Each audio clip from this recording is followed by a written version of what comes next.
The room went silent when he screamed it. "Bring the coffee, Intern." His voice sharp enough to slice through the air like glass. 100 eyes turned toward me, some amused, some pitying, most relieved it wasn't them. My hands trembled as I placed the cup in front of him. The liquid sloshed dangerously close to the rim. He didn't even look at me. "Now sit in the back," he added, waving me away like trash. As I walked toward the last row, heat burned behind my eyes, but I swallowed it down, because none of them knew the truth, and none of them saw what was coming. 6 months earlier, I had walked into this company as an intern on paper, but in reality, I was walking into a crime scene. My father had worked here for 23 years.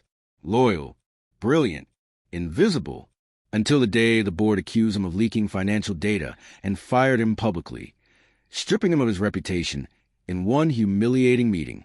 3 weeks later, he suffered a heart attack. The company sent flowers. No apology, no investigation, just silence. I didn't cry at his funeral. I made a promise. So I applied for the internship. Lowest rank, lowest pay, perfect cover. Every insult became a note in my head.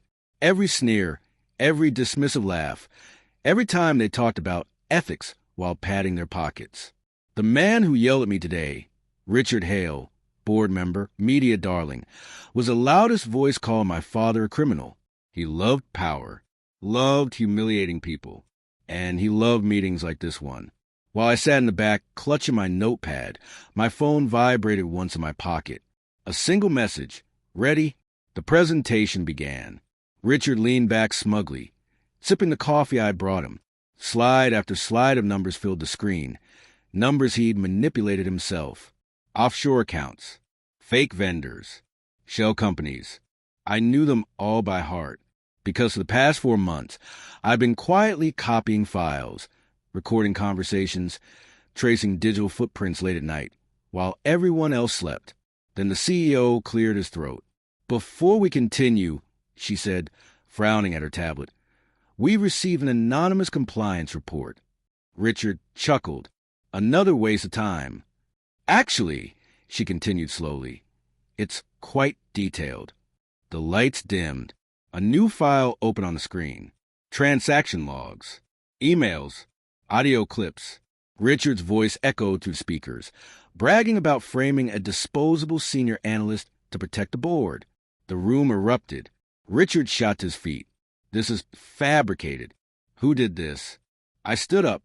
My heels clicked against the floor as I walked forward, no longer shaking. Every eye locked onto me. "I did," I said calmly, "and I'm not an intern." Confusion rippled through the room. I reached into my bag and placed a folder on the table. "My name is Elena Cruz. My father, Miguel Cruz, was fired by this board based on evidence you falsified." I looked straight at Richard. "You killed him." Security moved toward me, but the CEO raised a hand. "Let her speak." I tapped the folder. "Everything is already with federal investigators. This meeting is being recorded, and the media will receive copies within the hour." Richard's face drained of color. "You can't do this." I smiled for the first time. "You already taught me how." Police sirens wailed faintly in the distance. One by one, board members avoided my gaze. Richard collapsed back into his chair, coffee spilling onto his suit like a dark, spreading stain. As they led him away in handcuffs, he finally looked at me. "You planned this." I leaned close and whispered, "You told me to sit in the back." That's where I learned everything. I walked out of that building into the sunlight, my phone buzzing with breaking news alerts. My father's name would be cleared by morning. And for the first time since that meeting months ago, I could finally breathe,